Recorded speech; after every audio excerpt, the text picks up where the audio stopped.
매일 아침 당신의 믿음을 억누르기 위해 사용되고 있는 사람과 함께 눈을 뜬다고 상상해 보세요.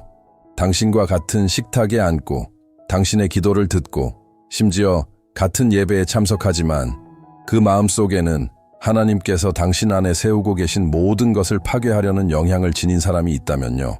만약 당신 가정을 향한 가장 큰 영적 공격이 멀리서 오는 것이 아니라 이미 당신 거실 소파에 앉아 있는 존재로부터 온다면요.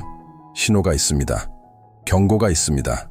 그것을 분별하는 법을 배우지 못한다면 당신은 상상 이상을 잃게 될 수도 있습니다. 이 영상에서는 가장 가까운 사람들을 통해 역사하는 적의 존재를 드러내는 5가지 영적 징후를 알게 될 것입니다. 끝까지 시청하세요. 당신의 믿음과 가정이 여기에 달려 있습니다. 당신은 같은 지붕 아래 살고 같은 음식을 먹고 같은 포옹을 나누고 같은 예배를 드릴 수 있습니다. 그런데도 보이지 않을 수 있습니다. 왜냐하면 영적 공격은 항상 적의 얼굴을 하고 오지 않기 때문입니다. 때로는 다정함, 익숙함, 사랑하는 얼굴로 다가옵니다. 진정으로 흔들리게 하는 것은 거리감이 아니라 가까움입니다. 전쟁터가 바로 집 안에, 친구들 안에, 심지어 교회 안에 있다는 사실을 깨닫는 것입니다. 조언처럼 들리는 말이 있지만 그 안에는 독이 들어 있습니다. 걱정하는 듯한 행동이지만 불신을 키우는 경우도 있습니다. 그런 느낌을 받아본 적이 있나요? 뭔가 잘못된 것 같지만 설명할 수 없었던 적이 있나요? 그것은 망상이 아닙니다. 분별력이 깨어나는 것입니다. 성령님께서 당신에게 말씀하시는 중입니다. 모든 사랑처럼 보이는 것이 하나님께로부터 온 것은 아니라는 사실을 보여주시려는 것입니다. 예수님은 가장 가까운 제자였던 베드로의 입에서 나온 말에서도 원수의 목소리를 분별하셨습니다. 당신 역시 소리 너머를 들을 수 있어야 합니다. 눈에 보이는 것 너머를 볼 수 있어야 합니다. 말로 표현되지 않은 것을 느낄 수 있어야 합니다. 그러니 지금 시작하세요. 믿음과 권위로 댓글에 이렇게 쓰세요. 주님, 내 영적인 눈을 열어주소서. 이 문장은 단순한 요청이 아닙니다. 당신의 해방이 시작되는 선언입니다. 모든 배려가 축복은 아닙니다. 모든 친절이 빛은 아닙니다. 지혜처럼 들리는 조언조차도 기만의 연기 속삭인 것일 수 있습니다. 진실은 이렇습니다. 원수는 소리치지 않아도 행동합니다. 그는 속삭입니다. 익숙한 목소리를 통해 애정 어린 말투로 위장한 문장을 통해 당신의 믿음을 약화시키고 순종을 무디게 하고 분별력을 흐리게 만듭니다. 예수님도 그러셨습니다. 걱정으로 가득 찬 베드로가 말했습니다. 주님, 이런 일은 절대 일어나지 않을 것입니다. 겉으로 보기에는 보호하려는 말이었지만 하나님의 뜻을 거스르는 말이었습니다. 예수님은 주저하지 않으시고 친구의 얼굴 너머를 바라보며 말씀하셨습니다. 사탄아, 내 뒤로 물러가라. 이 말씀 뒤에 있는 영적인 권위를 상상해보세요. 예수님은 베드로를 꾸짖으신 것이 아니라 베드로를 영향력 아래 두고 있던 영을 대면하신 것입니다. 그리고 이것이 성령님께서 오늘 당신에게 가르치고자 하시는 것입니다. 말의 출처를 분별하는 법. 많은 경우 지지처럼 보이는 것이 방해이고 애정처럼 보이는 것이 길을 벗어나게 하는 것입니다. 혹시 아무도 느끼지 못하는 것을 영적으로 분별하고 싶다는 마음이 있다면 지금 화면에 보이는 코드를 스캔하세요. 기도의 코드가 당신에게 믿음을 약화시키는 관계들을 위해 어떻게 정확히 기도해야 하는지를 보여줄 것입니다. 계시로 기도하세요. 깊이 분별하세요. 권위로 반응하세요. 성경은 제안의 책이 아닙니다. 영적 전쟁의 매뉴얼입니다. 분별에 대해 말할 때 성경은 진실을 부드럽게 말하지 않습니다. 요한일서 4장 1절은 이렇게 명확하게 말합니다. 영을 다 믿지 말고 오직 그 영들이 하나님께 속하였나 시험하라. 이것은 인간적인 의심이 아니라 영적인 경계입니다. 당신이 누군가와 수십 년을 함께 했을 수도 있습니다. 그런데도 그 말과 행동 뒤에 어떤 영이 작용하고 있는지를 보지 못할 수 있습니다. 왜냐하면 진정한 분별력은 당신들이 공유한 역사에 근거하지 않고 지금 나타나고 있는 영적인 근원에 근거하기 때문입니다. 성숙한 믿음은 겉모습에 속지 않습니다. 좋은 의도로 설득되지 않습니다. 공격 속에서도 살아남는 믿음은 감정이 아닌 말씀 위에 세워진 믿음입니다. 당신은 몇 번이나 신호를 무시했습니까? 그 사람을 나쁘게 생각하고 싶지 않아서 몇 번이나 성경과 반대되는 행동을 정당화했습니까? 평화를 유지하기 위해서. 기억하세요. 진정한 평화는 충돌의 부재가 아니라 진리의 임재입니다. 그 기억으로 판단하지 마세요. 그 관계로 결정하지 마세요. 분별하세요. 왜냐하면 고통스러운 이별이 기만과의 동맹보다 낫기 때문입니다. 기억하세요. 모든 포옹이 하나님께로부터 온 것은 아닙니다.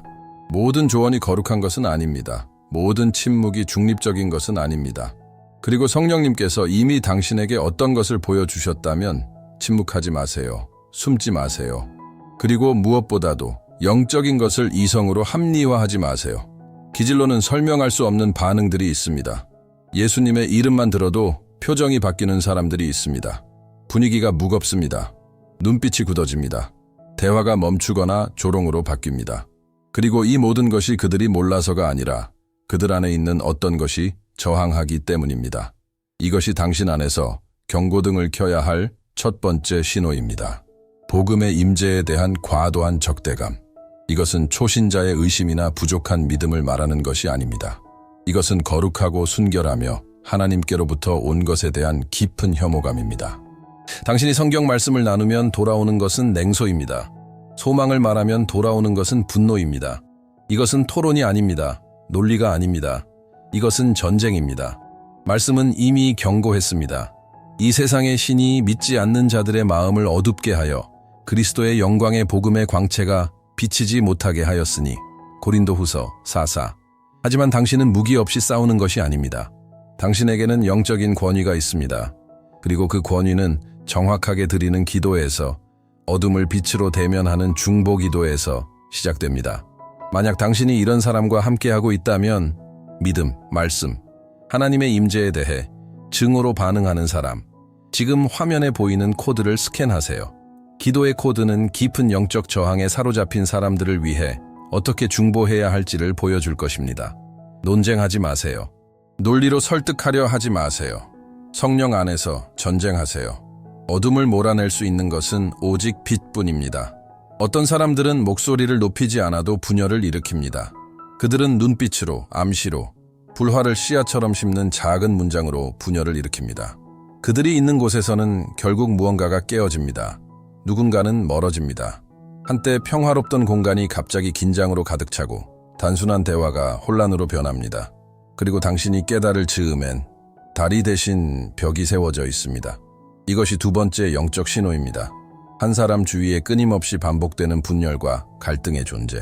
겉으로 보기에는 강한 의견, 비판적 사고, 심지어는 진리에 대한 열정처럼 보일 수 있습니다. 그러나 그 열매를 보세요. 그 사람이 말을 한 뒤 남는 것은 무엇입니까? 남는 것은 바로 정죄가 아니라 감정적 파괴, 불신, 고립입니다. 성경은 분명히 말합니다. 여호와께서 미워하시는 것, 곧 그의 마음에 싫어하시는 것이 67가지가 있는데 형제 사이의 분쟁을 일으키는 자, 잠언 6길 1-9. 하나님은 단순히 그것을 싫어하시는 것이 아니라 혐오하십니다. 분열의 영은 은밀하게 역사하지만 그 파괴력은 강력합니다. 가정을 찢고 리더들을 분열시키며 교회를 안에서부터 무너뜨립니다. 그리고 그것이 지금 당신 가까이에서 벌어지고 있다면 자연적인 영역에서 싸우려 하지 마세요. 기억하세요. 이 전쟁은 날카로운 말이 아니라 무릎 꿇는 기도로 승리하는 것입니다. 비밀한 기도 없이는 논쟁으로 이길 수 없습니다. 이 전쟁은 영적인 것입니다. 그리고 원수는 권위 있는 기도로 드려지는 마음 앞에서 도망칩니다. 자신을 오염시키지 마세요. 불평과 연합하지 마세요. 필요하다면 조용히 물러나되 기도로 당신의 자리를 지키세요. 당신은 그 긴장감 속에서 그것을 느낄 수 있습니다. 아주 작은 소리 하나에도 불꽃이 튀는 공간. 말이 무기가 되고 침묵은 위협이 됩니다. 그리고 어느 순간 온 집안이 하나의 성격에 휘둘립니다. 예측할 수 없고 폭발적이며 위험한 성격. 이것이 세 번째 영적 신호입니다. 통제되지 않는 분노의 존재. 어둠에 지배된 감정과 함께 나타나는 분노. 이 분노는 단순한 짜증이 아닙니다. 갑작스럽고 과도하게 나타나는 격한 분노입니다. 작은 실수가 충돌로 이어지고 의견 차이가 폭풍으로 변합니다. 주변 사람들은 언제 또 터질지 몰라 조심조심 걷게 됩니다. 속지 마세요. 이것은 단순한 성격 문제가 아닙니다. 이것은 영적 세계에 열린 문입니다. 하나님의 말씀은 경고합니다. 분을 내어도 죄를 짓지 말며 해가 지도록 분을 품지 말고 마귀에게 틈을 주지 말라. 에베소서 4, 26, 27. 억눌린 분노, 계속해서 키워지는 분노, 정당화된 분노. 그것은 곧 원수가 자리 잡을 수 있는 영적 영토가 됩니다. 그리고 원수가 접근할 수 있는 곳에는 반드시 파괴가 따릅니다. 당신의 가정이나 가까운 사람들 중에 이런 분노의 악순환에 갇혀 있는 사람이 있다면 지금 화면에 나오는 코드를 스캔하세요. 기도의 코드는 어둠에 지배된 감정을 영적으로 다루는 중보의 열쇠들을 보여줄 것입니다. 당신은 누구의 불안정함에 끌려다닐 필요가 없습니다. 하지만 그 불안정함에 똑같은 폭력으로 반응해서도 안 됩니다. 당신의 힘은 다른 곳에 있습니다. 은밀한 기도 속에, 부르짖는 자의 권위 속에, 분별하며 기도하는 자의 능력 속에 있습니다. 어떤 사람들은 그것을 단순한 호기심이라 말합니다. 어떤 사람들은 가족의 전통 혹은 문화적인 것으로 여기며 해롭지 않다고 말합니다. 하지만 재미삼아 읽은 별자리, 영적인 센터에 간 방문, 구루나 무당을 찾아간 일들 뒤에는 세상이 무시하는 진실이 숨어 있습니다. 그것은 실제이며 위험합니다. 이것이 시급히 분별해야 할 네 번째 신호입니다. 점성술, 타로, 사주, 부적, 각종 점과 같은 은밀한 관행에 반복적으로 의존하거나 문을 여는 모습입니다. 이런 것들은 중립적인 것이 아닙니다. 단순히 다른 영적 길이 아닙니다. 그것들은 문입니다. 한번 열리면 조언이 아니라 포박과 조작, 그리고 파괴를 위해 들어오는 영들의 길을 열게 됩니다. 성경은 이에 대해 매우 단호합니다. 너희 가운데 점쟁이나 기흉을 말하는 자나 요술하는 자나 무당을 너희 가운데에 두지 말라. 이런 일을 행하는 자마다 여호와께서 가증히 여기시나니. 신명기 18:12. 이것은 과장이 아닙니다. 경고입니다. 하나님은 영적인 경쟁을 허용하지 않으십니다. 그것은 자존심 때문이 아니라 하나님께서는 그 반대편에 무엇이 있는지를 아시기 때문입니다. 하나님은 그 어떤 길도 자신 외의 길이라면 그것은 함정이라는 것을 아십니다. 당신의 가족 중 누군가가 아직도 이런 방식에 의지하고 있다면, 아직도 별자리를 믿고 있다면, 아직도 작은 의식들에 매여 있다면 안주하지 마세요. 단순한 시기로 여기지 마세요. 이것은 영적인 침투입니다. 이런 것들과는 논쟁으로 싸우는 것이 아닙니다. 진리로 맞서야 합니다. 끊임없는 중보 기도로 해방을 선포하는 기도로 맞서야 합니다. 그 문이 닫히도록 기도하세요. 그리고 닫혔을 때 그 상태를 지키세요. 왜냐하면 틈이 있는 곳에 원수는 반드시 들어옵니다. 넘어짐은 끝이 아닙니다. 우리 모두는 실수합니다. 모두는 죄를 짓습니다. 그러나 무너지는 것과 무너진 채 살기로 결정하는 것 사이에는 엄청난 차이가 있습니다. 죄를 짓는 것과 죄를 정당화하는 것 사이에는 차이가 있습니다. 회개로 눈물 흘리는 것과 죄를 비웃는 것 사이에는 하늘과 땅 차이입니다. 다섯 번째 신호는 가장 깊고 가장 위험한 것입니다. 회개의 완전한 부재, 굳어버린 마음, 죄에 익숙해져 버린 상태, 성령의 음성에도 무감각한 마음. 어떤 사람은 이렇게 말할 수 있습니다. 다들 그렇게 해. 혹은 요즘은 그게 더 이상 죄가 아니야. 그러나 양심이 침묵하고 진리가 편의에 따라 바뀔 때 성령은 물러나십니다. 회개의 여지가 없는 곳에는 은혜도 역사하지 못합니다. 로마서 6장 16절은 이렇게 분명히 경고합니다. 너희 자신을 종으로 내주어 누구에게 순종하든지 그 순종함을 받는 자의 종이 되는 줄을 너희가 알지 못하느냐. 죄의 종은 사망에 이르고 순종의 종은 의에 이르느니라. 어떤 사람이 죄를 삶의 방식으로 받아들일 때 그는 어둠의 주인과 영적으로 동맹을 맺는 것입니다.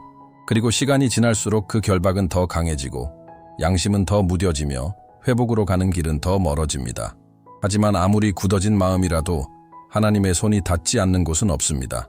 그 사람이 차갑고 멀어 보이고 무감각해 보일지라도 성령님은 여전히 역사하실 수 있습니다. 당신에게 그 역할이 있습니다. 중보하세요. 마음의 부서짐을 위해 부르짖으세요. 회개의 영이 어두운 동굴처럼 된 그 마음에 빛으로 들어가도록 기도하세요. 왜냐하면 회개가 있는 곳에는 언제나 새 출발이 있기 때문입니다. 그러나 회개가 없는 곳에는 영적 죽음만 있습니다. 신호를 무시하는 것은 전쟁에서 지는 첫 번째 걸음입니다. 당신의 집 안에서, 교회 안에서, 관계 안에서 무슨 일이 영적으로 벌어지고 있는지를 분별하지 못한다면 그것은 도둑이 들어오지 않기를 바라면서 문을 활짝 열어두는 것과 같습니다. 원수는 큰 문을 필요로 하지 않습니다. 그는 작은 틈을 통해 들어옵니다. 우리가 허용한 것, 그냥 한때일 뿐이야. 언젠가는 나아지겠지. 괜히 문제 만들고 싶지 않아. 같은 말들 속에서 스며듭니다. 하지만 당신이 기다리는 동안 그는 전진합니다. 당신이 침묵하는 동안 그는 지배합니다. 당신이 망설이는 동안 그는 오염시킵니다. 작은 타협으로 시작된 것이 곧 위기로 바뀝니다. 믿음은 식어갑니다. 기도는 사라집니다. 말씀이 멀게 느껴집니다. 주님께 드렸던 그 공간은 이제 갈등과 억압, 영적 고립의 터전이 되어버립니다. 당신은 그것을 느낍니다. 뭔가 달라졌습니다. 당신 집안의 분위기는 더 이상 예전 같지 않습니다. 대화는 공허하고 하나님과의 연결은 점점 더 어려워집니다. 모든 것이 무겁게 느껴지는데 언제 시작되었는지도 모릅니다. 그래서 지금 성령께서 당신을 깨우고 계신 것입니다. 수동적으로 있지 않도록, 중보자로 일어서도록, 당신 가정의 영적 파수꾼으로 자리를 지키도록, 모든 것이 무너지고 나서야 행동하지 마세요. 주님을 기다리되 영 안에서 싸우세요. 깨어 있으세요. 분별하세요. 기도하세요. 필요하다면 사랑 안에서 단호하게 대면하세요. 왜냐하면 침묵 또한 선택이기 때문입니다. 그리고 이 싸움에서의 중립은 곧 원수와의 동맹입니다. 원수는 교묘합니다. 노골적인 공격은 자주 드러나기 때문에 그는 더 은밀하고 조용하며 더욱 효과적인 길을 택합니다. 가장 가까운 관계를 통한 침투입니다. 사탄은 좀처럼 스스로를 위협으로 드러내지 않습니다. 대신 그는 말의 뉘앙스 속에 숨고 왜곡된 애정과 선한 의도라는 외피로 자신을 감춥니다. 그리고 당신이 친밀함 때문에 경계를 풀 때 그는 조용히 논리와 상처, 원망, 의심과 분열을 심습니다. 말씀은 이렇게 말합니다. 사탄도 자기를 광명의 천사로 가장하나니. 고린도후서 11일 14. 자, 생각해보세요. 그가 그렇게 가장할 수 있다면 당신이 안전하다고 여겼던 곳으로부터 몇 번이나 공격을 받았을 수 있을까요? 그래요. 이 생각은 아프고 불편합니다. 사랑하는 누군가가 영적으로 영향을 받고 있다는 상상을 한다는 것 자체가 어렵습니다. 하지만 당신이 저지를 수 있는 가장 큰 실수는 그것을 못 본 척하는 것입니다. 그럴 리 없어. 그냥 성격이 그런 거야. 혹은 에이, 지금이 그냥 힘든 시기일 뿐이야. 바로 이런 생각. 이것이 원수가 아무 방해 없이 계속 역사할 수 있도록 하는 틈입니다. 진실을 두려워하지 마세요. 지금 걸려있는 것은 당신 가정의 영적 건강이며 당신의 믿음이고 당신의 자녀이며 당신의 평안입니다. 기억하세요. 예수님은 베드로를 미워서가 아니라 분별로 꾸짖으셨습니다. 예수님은 사랑이 곧 보호임을 아셨습니다. 그리고 보호는 용기를 요구합니다. 만약 지금 성령께서 당신에게 보여주고 계신 것이 있다면 그 음성을 부정이라는 안락함으로 잠재우지 마세요. 어둠이 있는 곳에 빛이 되세요. 혼란이 있는 곳에 권위가 되세요. 혹시 당신의 가족을 바라보며 이렇게 생각해 본 적이 있나요? 이 사람은 너무 멀리 갔어. 이제는 절대 변하지 않을 거야. 혹은 저 사람은 영적으로 완전히 죽은 것 같아. 믿음도 회개도 돌아올 기미도 전혀 없어. 사람들이 라사로를 그렇게 보았습니다. 그는 무덤에 있었습니다. 벌써 나흘째였습니다. 시체에서는 악취가 났습니다. 남은 것은 슬픔뿐이었습니다. 하지만 예수님이 도착하셨을 때 그분은 죽음을 끝으로 보지 않으셨습니다. 오히려 하나님의 능력을 드러낼 기회로 보셨습니다. 예수님은 그 돌 무덤 앞에 서서 선언하셨습니다. 라사로야, 나오너라. 그리고 모두가 묻어버린 그 생명, 다시 살아났습니다. 이것은 단순한 성경 이야기가 아닙니다. 이것은 영적 원리입니다. 잃어버린 것처럼 보이는 것도 주님의 음성에 닿으면 회복될 수 있습니다. 아마 지금 이 글을 읽는 동안 당신 마음속에 한 이름이 떠오르고 있을 것입니다. 당신이 사랑하는 사람, 당신이 이미 수없이 기도했고 수없이 눈물 흘렸던 사람, 그리고 어쩌면 포기하려 했던 그 사람. 하지만 오늘 주님께서 당신에게 상기시키십니다. 마지막 말씀은 아직 끝나지 않았습니다. 오랫동안 누군가를 위해 중보하고 있다면, 영적으로 무덤 속에 갇힌 것처럼 보이는 사람이라면 지금 화면에 있는 코드를 스캔하세요.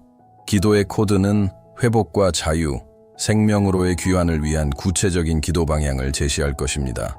당신은 포기하라고 부름받은 것이 아닙니다. 사랑 안에서 전쟁하라고 부름받았습니다. 그리고 예수님은 여전히 죽은 자를 불러내십니다. 여전히 사슬을 끊으십니다. 여전히 자녀들을 집으로 돌려보내십니다. 이제 잠시 눈을 감으세요. 깊이 숨을 들이쉬세요. 그리고 성령께서 당신 마음속에 떠오르게 하시는 그 얼굴을 떠올리세요. 가족일 수 있습니다. 배우자일 수 있습니다. 자녀일 수 있습니다. 한때는 하나님과 동행하던 사람이었지만 지금은 멀어진 사람. 매일 보고는 있지만 영적으로는 응답하지 않는 사람. 마치 보이지 않는 무덤 속에 갇힌 것 같은 사람. 하지만 오늘 라사로의 무덤 앞에 서신 예수님처럼 당신도 지금 당신 가정을 덮고 있는 영적 죽음 앞에 서서 선포합니다. 나오라, 다시 살아나라, 그리스도께로 돌아오라. 함께 기도합시다. 믿음으로, 권위로, 때로는 눈물로, 그러나 반드시 선포하세요. 하나님 아버지, 제 영적인 눈을 열어주소서. 가장 가까운 관계 속에 숨겨진 것을 분별할 수 있는 지혜를 주소서. 저는 감정 때문에 눈멀고 싶지 않습니다. 진리를 위해 깨어있고 싶습니다. 주님, 제 가정을 지켜주소서. 모든 분열의 영, 분노의 영, 기만의 영, 우상의 영, 계속되는 죄의 권세가 지금 예수님의 이름으로 끊어지게 하소서. 죽은 것처럼 보였던 것들이 다시 살아날 것을 선포합니다. 예수님의 이름이 제 가족 안에서 높임받게 될 것을 선포합니다. 어둠의 어떤 동맹도 살아남지 못할 것입니다. 나와 내 집은 여호와를 섬기겠습니다. 예수님의 이름으로 기도드립니다. 아멘. 당신이 이 기도를 드렸다면 영적인 세계에서 무언가가 이미 움직이기 시작했습니다. 눈으로는 아직 보이지 않을지라도 하늘은 이미 응답하셨습니다. 이제 믿음으로 댓글에 이렇게 쓰세요. 주님, 제 가정을 지켜주소서. 이 한 문장은 기도입니다. 이 한 문장은 선포입니다. 그리고 우리는 함께 남겨진 모든 그 댓글들을 위해 기도할 것입니다. 그리고 이 메시지를 꼭 들어야 할 사람이 생각난다면 이 영상을 보내주세요. 지금도 수많은 가정이 조용히 고통받고 있습니다. 무너질 듯한 관계들, 속임수에 휘말린 자녀들, 당신의 작은 나눔이 기적의 시작이 될 수 있습니다. 마지막으로 이 채널을 구독하고 알림을 설정하세요. 매주 우리는 함께 걸어갈 것입니다. 믿음을 회복하고 분별을 키우고 영적 권위를 세우는 말씀으로. 왜냐하면 이 전쟁은 실제이기 때문입니다. 그러나 승리는 우리 것입니다. 그리스도 안에서.